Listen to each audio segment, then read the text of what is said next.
Assalamualaikum warahmatullahi wabarakatuh. Yang terhormat Ibu Cindy Marisa selaku dosen mata kuliah konseling pernikahan dan keluarga. Perkenalkan, nama saya Andika Bayu Setiawan dengan NPM 202101500767. Di sini saya akan menjelaskan materi tentang membangun komunikasi di dalam keluarga. Pendahuluan. Membangun komunikasi di dalam keluarga sangatlah penting untuk dilakukan, karena bila terhambat maka akan ada hal-hal yang tidak tersampaikan dengan semestinya yang membuat suatu perasaan tidak nyaman dan tidak terselesaikannya permasalahan yang dihadapi di dalam keluarga tersebut. 1. Apa yang dimaksud komunikasi dalam keluarga? Komunikasi dalam keluarga adalah proses hubungan timbal balik antara anggota keluarga. Komunikasi dalam keluarga merupakan komunikasi antar pribadi yang sering terjadi secara spontan dan tidak direncanakan terlebih dahulu. Komunikasi dalam keluarga merupakan proses saling mempengaruhi dalam keluarga yang bersifat sosial dan psikososial. Komunikasi dalam keluarga merupakan proses hubungan dalam upaya saling memahami dan atau mengubah sikap, pendapat, atau perilaku setiap anggota keluarga. Kapan komunikasi keluarga dimulai? Komunikasi suami istri dimulai sejak pernikahan, bahkan lebih awal sehingga terbina saling pengertian dan saling memahami. Komunikasi antara anak dan orang tua dimulai sejak lahir, bahkan sejak bayi dalam kandungan. Bayi mempunyai kemampuan untuk berkomunikasi. Dengan mengajak bayi berbicara atau komunikasi sejak dini akan meningkatkan kecerdasan dan mempercepat berbicara. Bagaimana sifat komunikasi dalam keluarga? Yang pertama, bersifat verbal dan non-verbal. Bersifat verbal, apabila terjadi komunikasi yang diucapkan, komunikasi verbal dipengaruhi oleh sifat dan nada suara, getaran suara, alunan suara, nyaring suara, dan sifat kata-kata yang diucapkan atau tajam menusuk perasaan, terus terang, berbelit, rayuan, ancaman, dan lain-lain. Bersifat spontan. Komunikasi dalam keluarga terjadi setiap saat secara spontan dan sering tidak direncanakan terlebih dahulu. Suasana keluarga akan menjadi hambar apabila kesempatan bertatap muka tidak dimanfaatkan untuk berkomunikasi. Misalnya komunikasi pada saat berkumpul. Membentuk kebiasaan. Pesan komunikasi yang sering diterima dan berulang-ulang akan menimbulkan kebiasaan. Contoh, selalu memberi salam bila masuk dalam rumah. Cara memberi salam dan menjawab kepada orang tua. Bersifat membujuk, artinya mempengaruhi orang lain agar berperilaku sesuai dengan yang diinginkan. Mengapa komunikasi dalam keluarga penting? Dapat menumbuhkan saling pengertian antara anggota keluarga.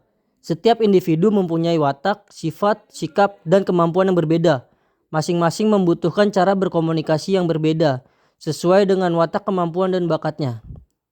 Dapat membentuk kepribadian. Komunikasi yang berisi pesan nilai, norma, dan kaidah akan sangat penting peranannya dalam membentuk kepribadian. Misalnya, menanamkan nilai-nilai budi pekerti dalam keluarga.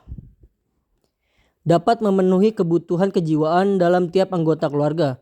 Setiap anggota keluarga membutuhkan rasa aman, bahagia, merasa dibutuhkan, dan sebagai berikut.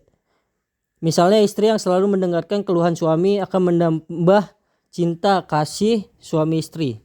Dapat saling membantu kesulitan yang dialami oleh salah seorang anggota keluarga harus dapat ikut dirasakan oleh setiap anggota keluarga. Setiap anggota keluarga harus membantu meringankan beban yang dialami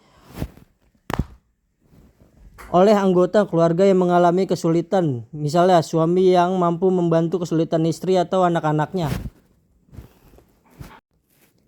Prinsip komunikasi dalam keluarga. Membangun citra diri yang positif. Setiap orang memiliki citra diri atau gambaran tentang dirinya sendiri. Ia ingin melihat dirinya sebagai orang baik, disukai orang, berguna, dan mampu melaksanakan tugasnya dengan baik. Inilah yang disebut citra diri yang positif. Citra diri berkembang di lingkungan keluarga. Citra diri diperoleh dari cara orang tua mendidik. Pernyataan kasih sayang dan pujian sangat penting bagi pembentukan citra diri yang positif. Ungkapan kasih sayang dapat dinyatakan secara verbal atau nonverbal. Secara verbal atau perkataan, aku sangat menyayangimu. Nonverbal itu dengan cara belayan, sentuhan, dan lain-lain. Rasa aman. Dalam berkomunikasi, kita harus bebas dari perasaan takut, was-was, cemas, dan sebagainya. Orang tua harus dapat menciptakan suasana yang bebas dan menyenangkan, sehingga anak dapat mengemukakan pendapatnya atau isi hatinya dengan leluasa tanpa rasa takut. Rasa kebersamaan. Meskipun kebutuhan setiap anggota keluarga berbeda, namun ada kebutuhan kebersamaan, yaitu kebahagiaan dan kesejahteraan bersama. Jadi komunikasi perlu dilaksanakan dengan asas kebersamaan. Contoh, anak yang disuruh membersihkan lantai harus menyadari bahwa hal tersebut merupakan kebutuhan bersama. Pendekatan secara individu atau orang per orang. Setiap individu dalam keluarga mempunyai status kepribadian serta kondisi yang tidak sama.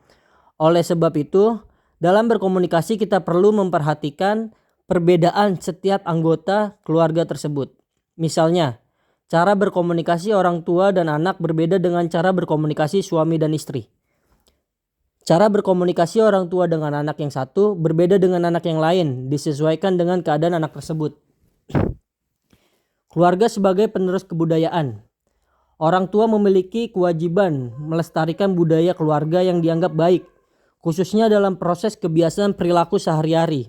Misalnya, melestarikan budaya sungkem dalam keluarga Jawa. Pengakuan dan perlakuan yang layak kepada setiap anggota yang berada di dalam keluarga. Dalam berkomunikasi, kita harus menerima anggota keluarga sebagaimana adanya. Setiap anggota keluarga perlu menerima perlakuan yang layak. Hal ini dimaksudkan agar selalu anggota termasuk asisten rumah tangga merasa ikut bertanggung jawab atas kebahagiaan dan kesejahteraan keluarga. Perlakuan yang tidak layak akan mengurangi kebahagiaan dalam keluarga. Misalnya, sikap seorang ibu selalu yang selalu uring-uringan kepada asisten rumah tangga. Ia hanya memerintah, menyuruh, dan memarahi. Hal semacam itu tidak mengakui keberadaan pembantu rumah tangga sebagai anggota keluarga, sehingga perlakuannya hanya sebatas antara buruh dan majikan. Menyadari keterbatasan kemampuan berkomunikasi.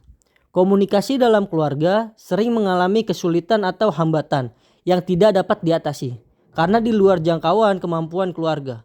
Misalnya, anak yang gagap, hiperaktif, kurang pendengaran, dan sebagainya menghambat komunikasi. Cara mengatasinya harus meminta bantuan kepada orang lain atau tenaga ahli, misalnya dokter, psikiater, psikolog, atau terapi bicara dan konselor.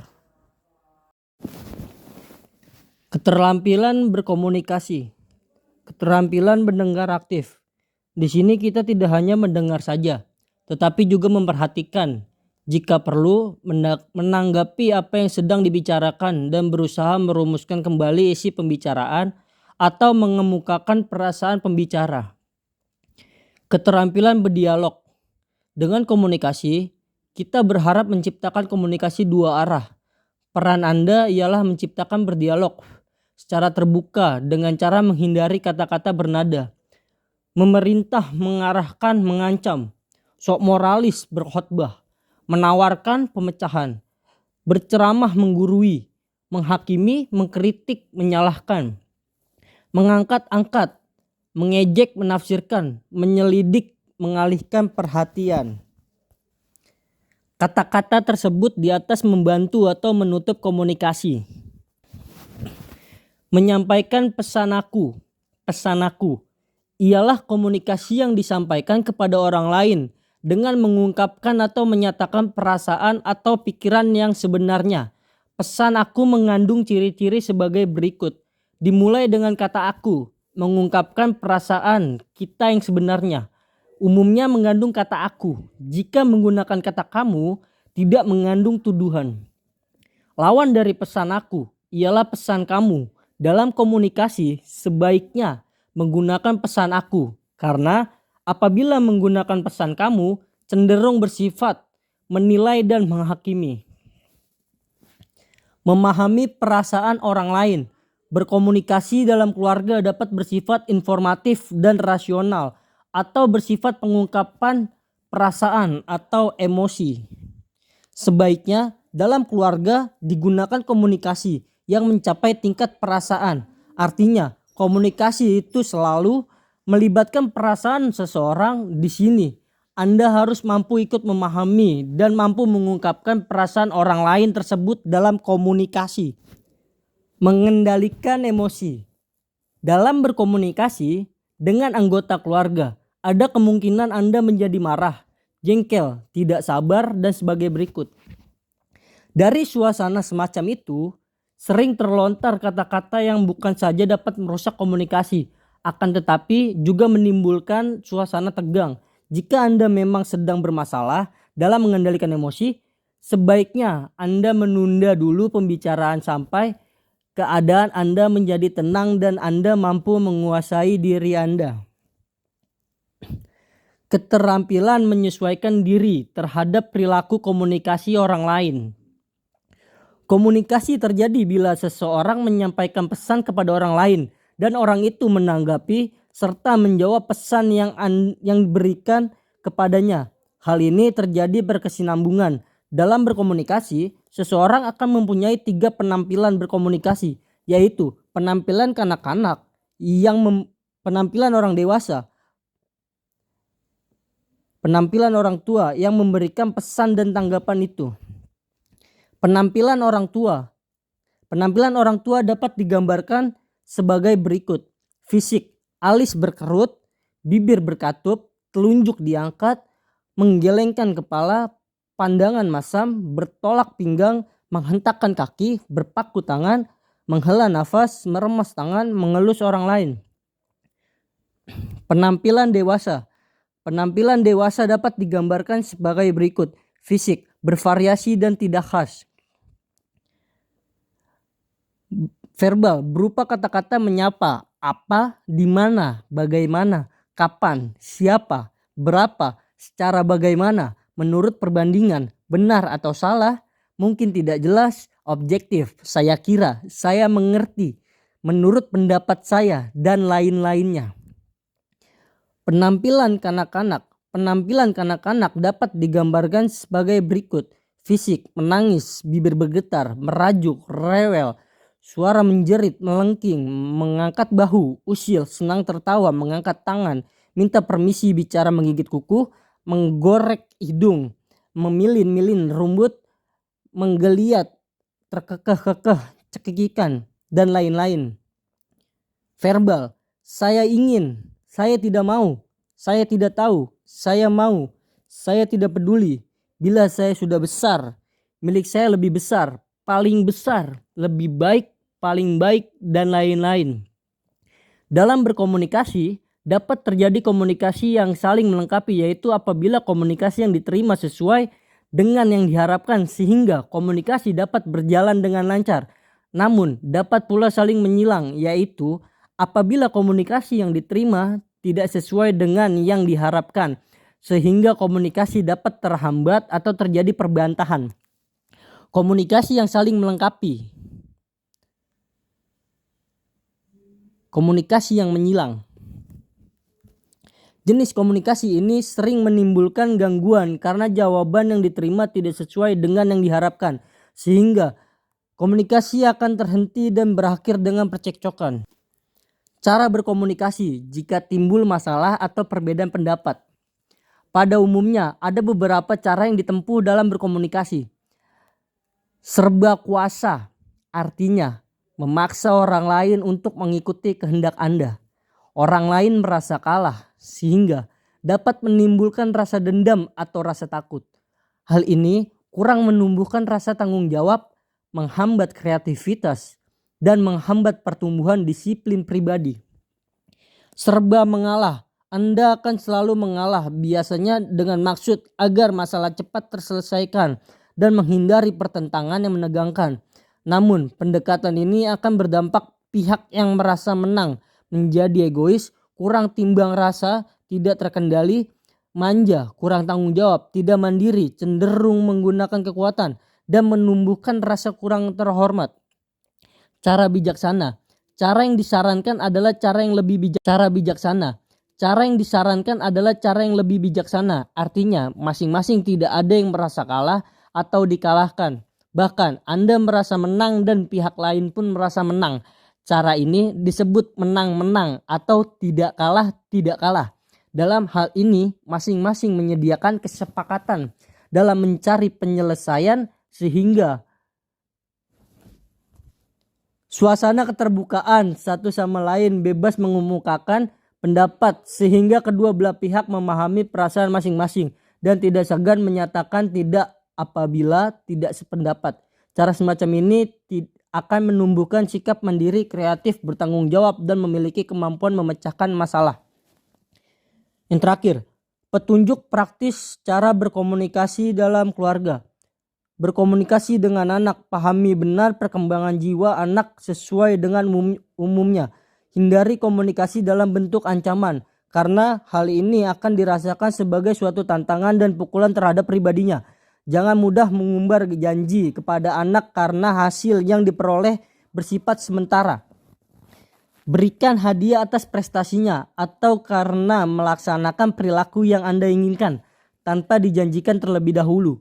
Dongeng dapat dipakai sebagai alat yang paling efektif bagi balita dalam upaya menanamkan nilai, norma, dan kaidah. Sekian materi yang saya sampaikan. Kurang lebihnya mohon maaf. Wassalamualaikum warahmatullahi wabarakatuh.